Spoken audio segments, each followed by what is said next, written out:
bang good evening. Actually, it's good morning. It's 4 a.m. in the morning. I'm doing this vlog. Gandang umaga sa inyong lahat. Ginagawa ko tong vlog na to. Alas 4 na umaga. Bago ko matulog. Mano, niremind din Kuno vlog ko, skuroto. Omottemasu. Umoimashita. Why? Because there was a question among the subscribers, no? Asking me why I created the 3-in-1 language level up.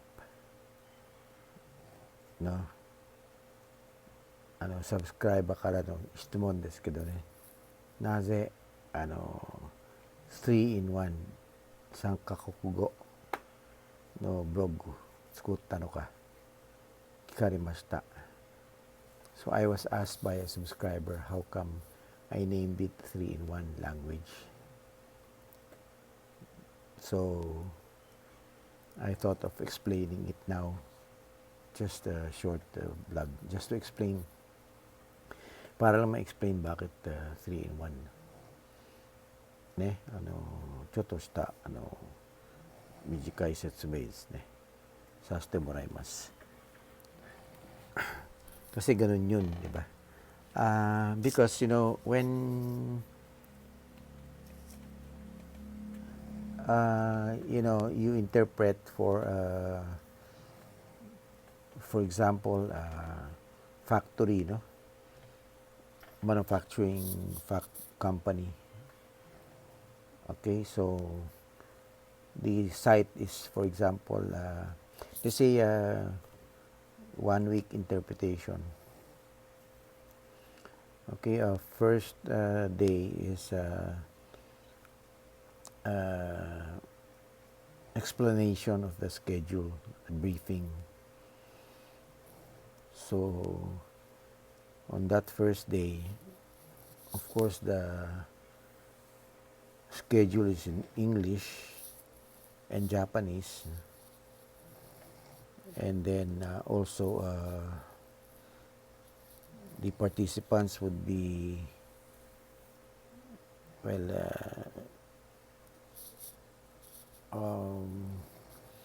plant manager, and then line supervisor or production line leader, etc. No? So you have both Japanese and then you have Filipinos. And so the language used will differ depending on the level of the Filipinos. For example, if it's a plant manager, well, it's in English, no? They speak in English. And if it's just line leader or operators, they speak Tagalog.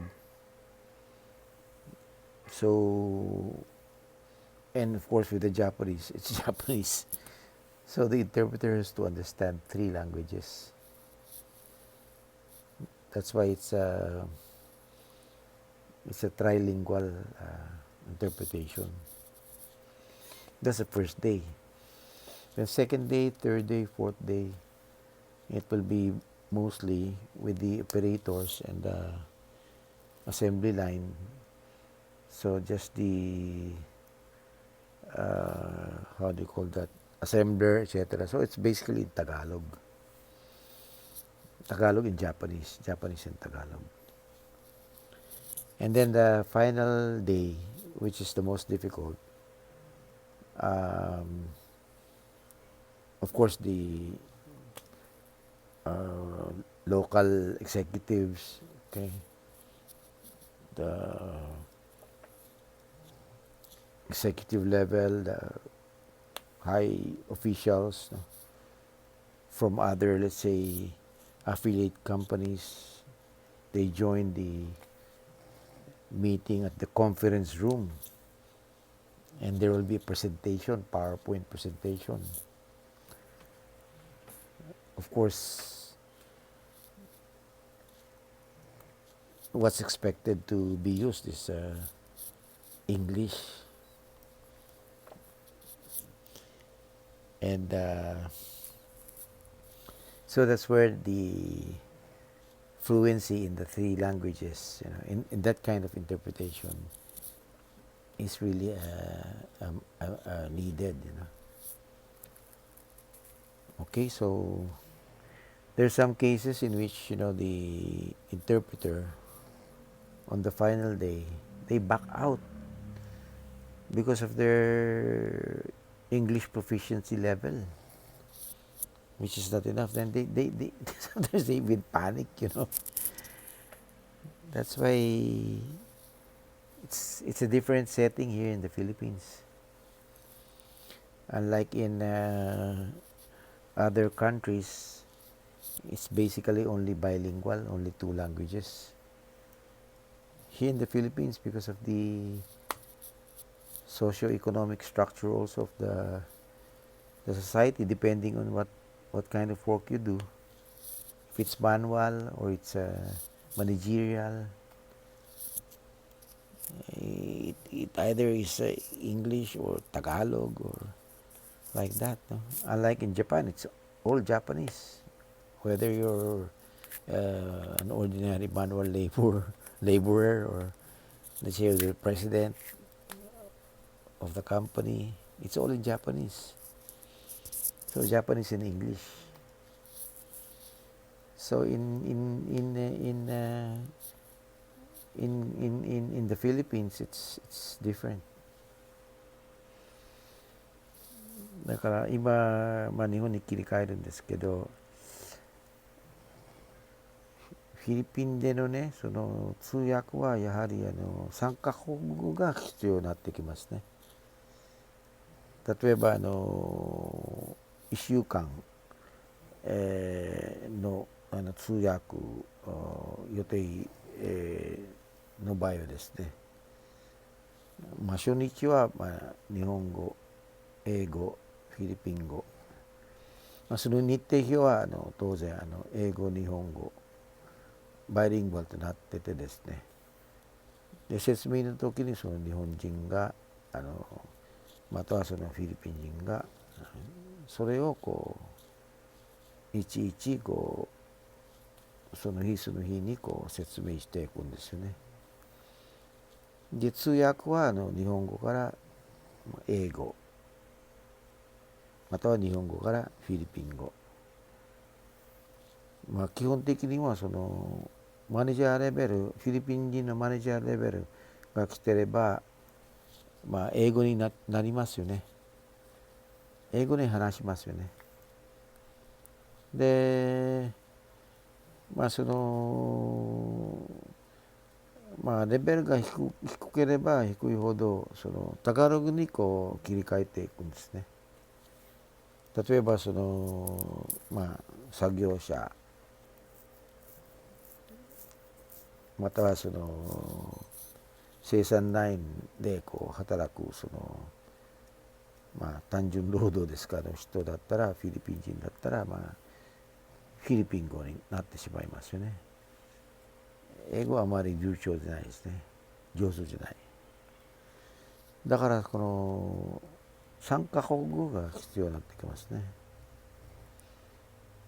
でその英語いくら上手であってもそのフィリピン語できなければですねダメですね。通用しないですね。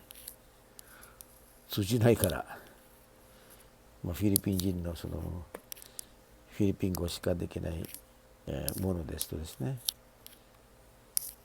だから初日2日目3日目4日目一番大変なのはその最終日ですね。最後の日その3日間のその結果ですね。それをまとめて英語でのそのプレゼですね。パワーポイント使って日本語から英語にこう訳すわけですね。